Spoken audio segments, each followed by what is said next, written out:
So this is very embarrassing and sad, but I just tried to help David while he was dumping to get the car onto the tow dolly, and I felt the bump and thought that was the one that I'm supposed to go over, and it was the one in the front that's supposed to stop the tires from going over the tow dolly. So I overshot the tow dolly.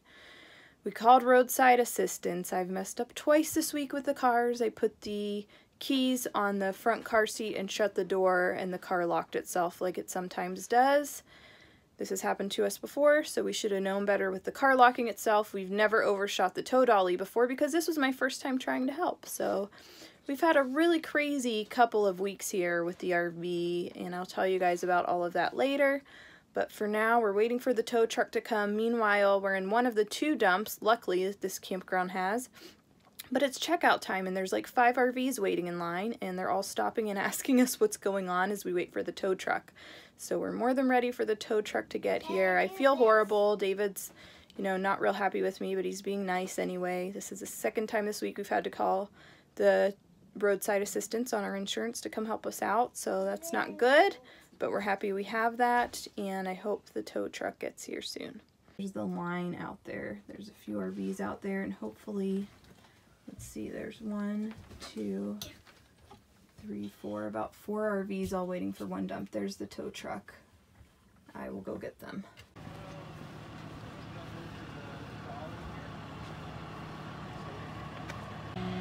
Provided.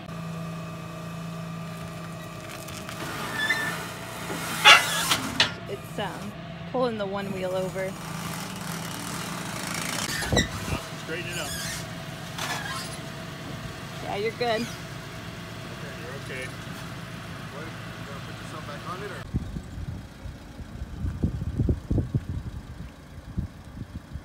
David's gonna show us how it's done. He does this all the time. Just fine without me. There it is. He always makes it look easy. It should be easy. David's filling up our fresh water tank now that we got the car off of the tow dolly, and he got it back on like he always does just fine, so I won't help with that anymore. But it's been a crazy couple of weeks. So we left our RV north of Phoenix while we went home for a couple months, and we got back here. I had left dryer sheets and Irish Spring soap and sticky traps all over the RV to make sure that we didn't get any mice or anything. And we came back and we saw mouse poop and rice everywhere. And we knew that we hadn't left rice. We knew we had cleaned it out really good. It smelled like soap in here. So we thought we'd be okay. But the mice got in and they took the rice out of a neck pack that I had and spread it all over the RV. So we spent a couple days cleaning all of that up. And we also had a mishap where something fell on our windshield. It seems like when it rains it pours. So that was before we left.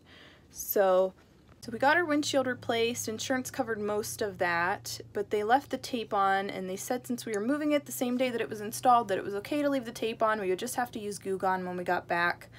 When we came back, we took the tape off, and the tape was stuck like paper glued to just the rubber part that surrounds our windshield of our RV.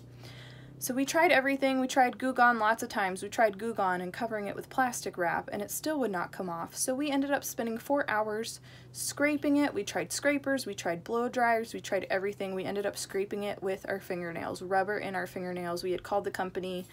They weren't going to help us with the issue, so we scraped it off of all 4 corners with our fingernails.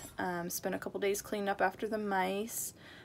Caught a couple of those. One of them ran through our fan blade for our furnace. Our furnace started making a noise late at night. Luckily someone came out, found it was the fan blade, and fixed that pretty quickly for us. I also locked our keys in our car this week, and the roadside assistance helped with that, and now I just drove the car over the tow dolly. So it's been a crazy 2 weeks back at the RV. It does seem like when it rains it pours, and that's been our 2 weeks recovering from having our RV in storage and being home for a while. So hopefully it gets better from here as we head east.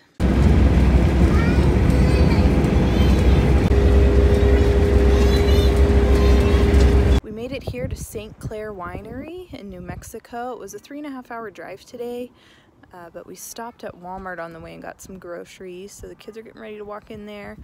We have a Harvest Toast membership, which I've talked about before, but We just stop at different locations throughout the U.S. and have had a lot of really cool experiences at these different locations that are Harvest Host members. We just buy something from them, stay one night, and then we're on our way. So it's really nice when you're going place to place to have somewhere to stop. So our RV is just parked here. We walk in, and then tomorrow morning we will leave. So it's a nice little easy stopover on our way through New Mexico. St. Clair Winery is the largest winery in New Mexico, and they have some different bistro locations throughout the state too. But this is where they make their wines. It's a pretty big place.